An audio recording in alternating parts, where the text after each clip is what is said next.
All right, so we're also trying to identify the water heights, maybe not the correct expression here, but measuring the water height using the pressure and ultrasonic transducers. And our group is not much of a picture-taking group, so we're going to get straight into it. So we designed this circuit, and if you think that this picture is hard to understand, wait till you see the schematic I put together in the next slide. But basically, what we have here is two transducers. One of them is a pressure sensor, and the other one is an ultrasonic sensor. And as you can see here on the image on the right, one of them is attached to the same tank that the last group used. But it's attached to a metal bar, so it's bouncing off of an ultrasonic wave to the surface of the water. And one of the sensors is at the bottom of the tank, and it's measuring the pressure, right? And the biggest challenge that we had for this project was basically hooking up both of these instruments to the data logger and building up the circuits to translate them into like a signal that we could read.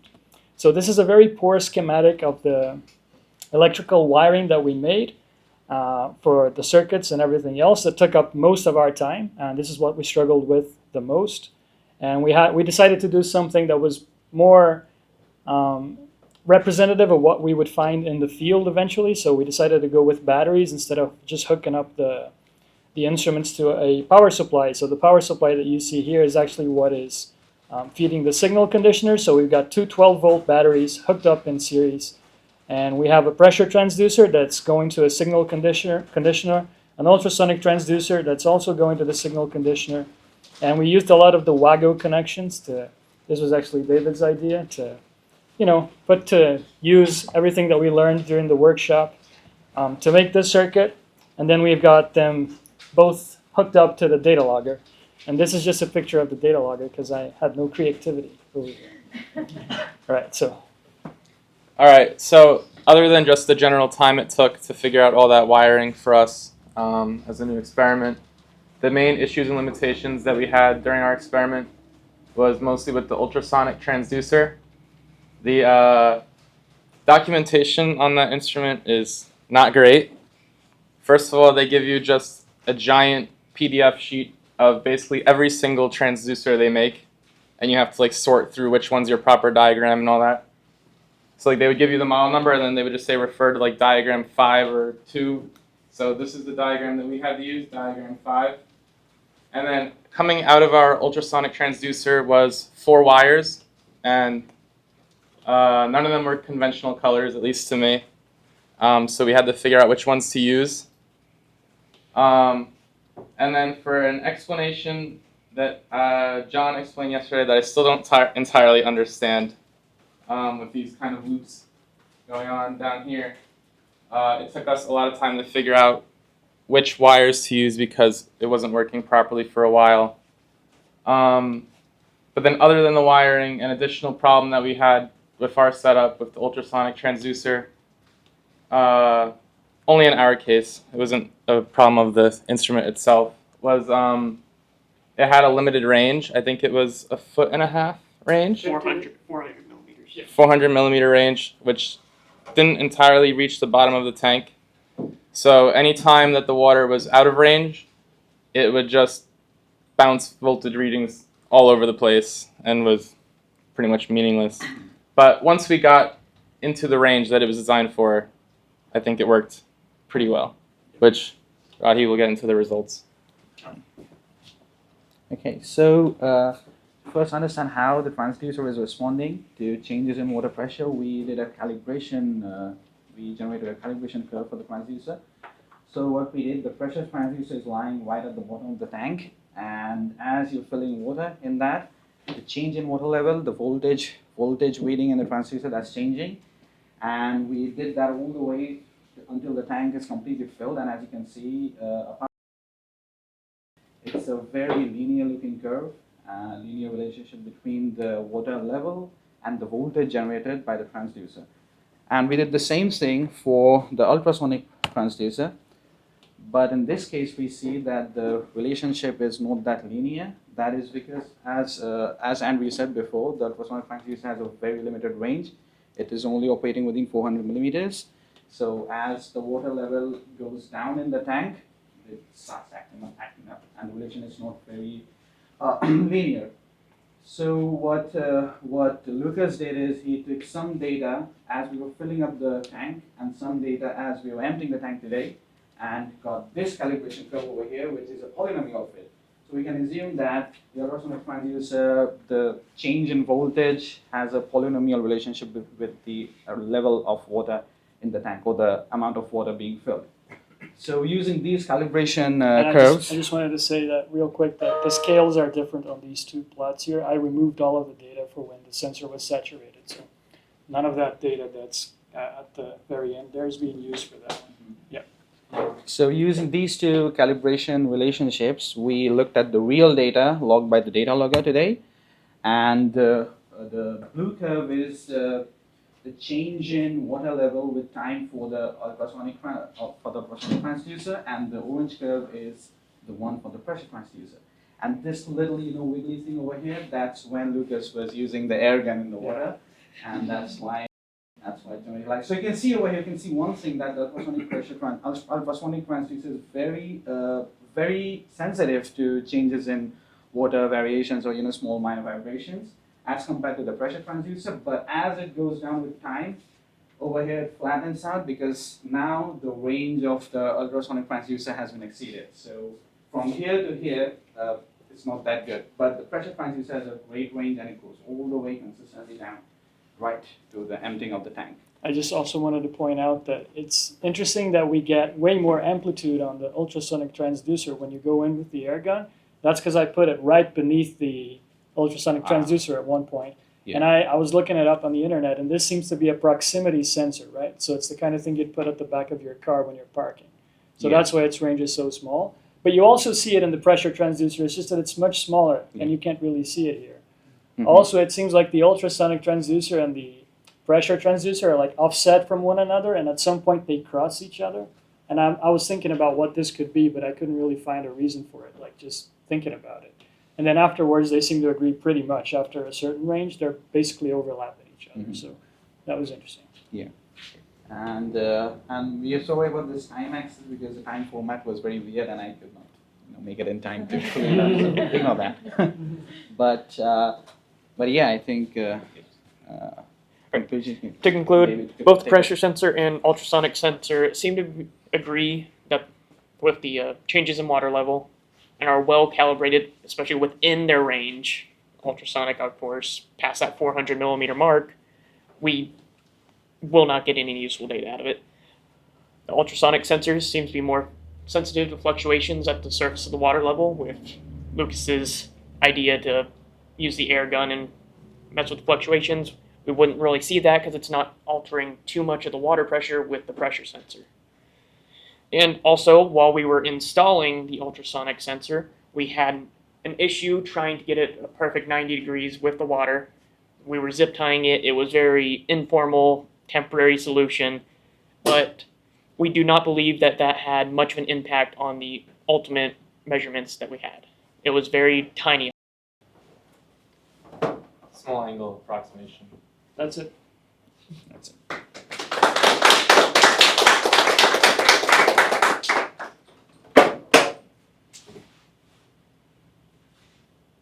Questions?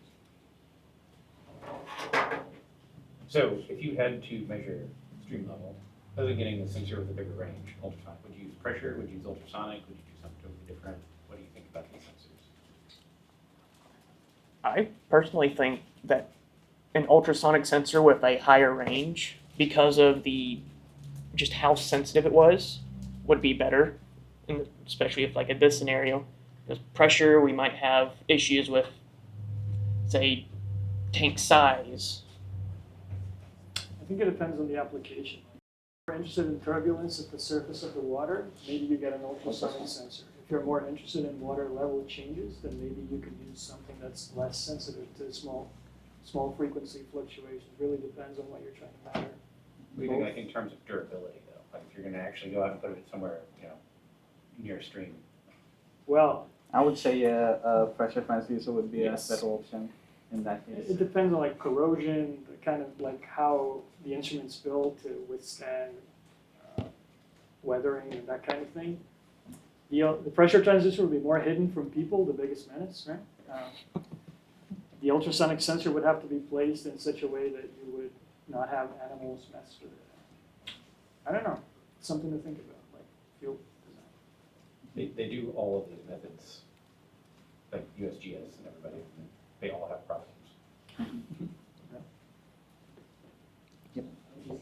Thinking, like, I guess the project was to use a pressure transducer and ultrasonic transducer for this one, but I guess, like, what were you trying to figure out which one's more sensitive to water level change, in a sense?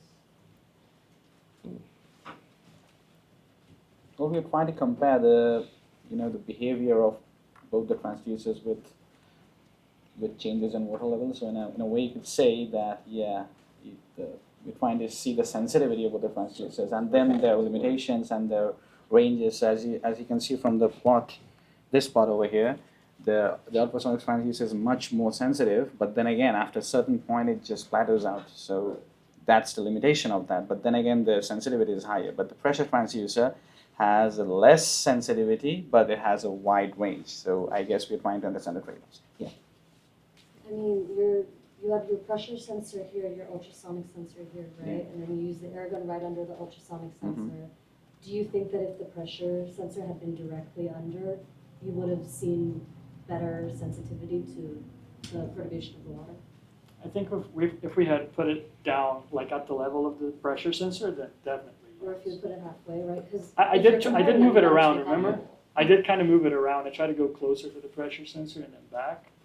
But I think that being at the surface is the main determinant here. I think going deeper would certainly. Well, using the calibration curve, I think you could run a couple of simulations to test your theory, and then we could actually compare if that is the case, how the pressure transducer, if it is less or more sensitive than the ultrasonic transducer. You could try. Yeah. Okay, Reagan. Yeah, so did you let the water out of the tank in like intervals, like let a little bit out, stop? Yeah. Like the Yes. same Yeah. thing? Okay, so is that how we can see those? Yeah. little jagged Just little Those lines? steps. And then we eventually shorten that stop time and just let it flow continuously. Gotcha. Is there, like, can you tell if you see those at all on the ultrasonic? We can partially, especially with this portion right here. I'm not sure we have this slight curve here, what is actually causing that, if that's the sensor settling, because we also see it down at this other end before it pretty much runs out of range. But in this area where we use the water gun before and after, where it is settled, it's flat. There's also the little steps. Like it's just that the orange curve is plotted on top of the blue one. Mhm. But like where you see the little steps on the orange curve before it flattens out, you can also see that the blue curve follows. Okay. Yeah, Luis. Yeah. Can you show again the graph where you have the things like in a vertical line? The calibration curves. Okay, why do you have that those points? Like these points over here? Yeah. That is when the ultrasonic transducer just goes out of range because it has a limited range of 400 millimeters. So, like from here, if you see 40 centimeters is 400 millimeters. So from here, it doesn't work anymore. It's just going all over the place. If you see value then after that. Okay, how Yeah. do you think like after doing all of this, is there a way to improve that output or fake the response from the transducer so you can record those values? Or There is longer range ultrasonic sensors. It's just that in this case, the one that we happen to be using was more optimized for closer range proximity. I don't think you can extrapolate because once you go past 40 centimeters, the output is just the same. It's actually not even the same. I mean, it just doesn't make any sense. It's all over the place. It's No, it was just all over the jumping place when the around. wire was disconnected. Once we put the wire back in, it's just 10 volts. So if you're in the field, Yeah. as happens, and somebody says, oh, we've got a sensor, and they give you something it doesn't have, you're studying flooding around a river, Yeah. and you ended up getting this sensor, you're out in the middle of nowhere, you're not gonna get another one. Could you play some games with like optimizing how you place the sensor to get useful data and use range where you care, or well, what kind of games do you think you could play to make it work? I mean, 40 centimeters of flooding is a lot. Right. So if you just place it in a, like, let's say I'm trying to see if this room is flooding, place it right next to the door. If it gets to 30 centimeters, I say, okay, I think your office is flooding. Right, you may not care about normal stream stage at all. Yeah, yeah. Someone else had a question.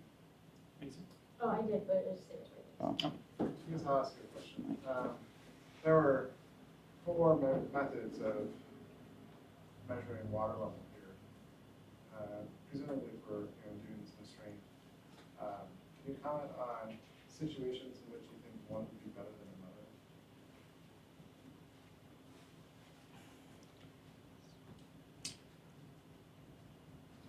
Yeah, I think if you're trying to measure, like, let's say you're trying to see how fast a river is flowing, right? You could use the turbulence of the surface as a proxy for how fast it's flowing. That would be a great case used for like an ultrasonic sensor, given that the water gun produced those fast wiggles there. I would say also in a real world scenario, like a fuel drop tank on the back of a truck. Generally, those are only going to be a couple feet high. An ultrasonic transducer, provided it's a stable point while it's fueling up, could give a much more precise reading than, say, just a regular float, which I believe is kind of what they use right now compared to. Perhaps like when you're trying to, in very specific scientific applications, you're trying to measure the localized flow, the physics of localized flow in a region. Because let's say, for example, you have a reservoir and you want to measure the flow in one part of the reservoir. So in that case, ultrasonic transducer would be a much better option as compared to a normal pressure transducer. I think the pressure transducer would be better if you were trying to look at like water level height in a dam. I don't know how they measure those. I think they just have a scale on the side of the dam, really. I've seen those, but maybe, yeah, I don't know. I don't really have a lot of experience with. I've seen floods. I've been in floods actually. I've seen bridges get carried away, and I know that the water runs fast when a flood's happening. So that's one case that I could think of, but I can't really think of like an application that I would try to use a pressure sensor for if I have a scale. Maybe, yeah, I don't know. Like if it's a big volume change in a river, you could have both, right? Maybe the time scale is also important. How fast is the pressure changing? Power plant. What? Can you use some pressure transducer at the power plant? Sorry, I can't hear you. So we can use some pressure transducer at the power plant. Like the one we went to, they had a few Yeah. pressure transducers. Yeah. Stuff. No, it's just static pressure. So when you say like stream level flow, what do you, like, are you trying to measure like a river flow? Current? Yeah, so like the stage, like Yeah. what level is the water at? That's the most common thing they gauge around here. Like Oklahoma has ultrasonic transducers under most bridges. Yeah, I was going to think of a bridge. Then the bridge gets carried away. The sensors are. I mean, there have been extreme flooding scenarios where that is how you know where the debris front is because the sensors go offline. Yeah. Cool. Anything else? Yeah, we eyeballed the statistics, so do as I say, not as I do. Yeah. Good job.